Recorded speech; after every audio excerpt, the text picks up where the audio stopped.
Hello, what's up mga guys? Try naman natin dito sa Turo-Turo.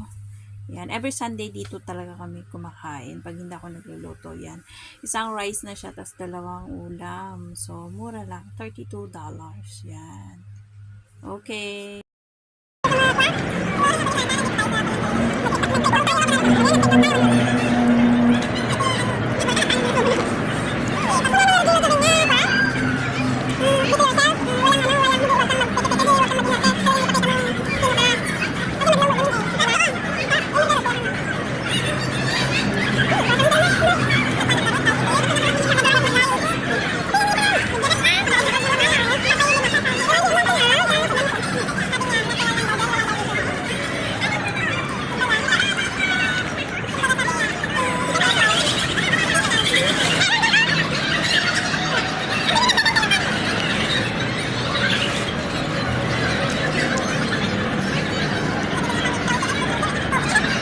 After naman ang kain natin, panghimagas naman ng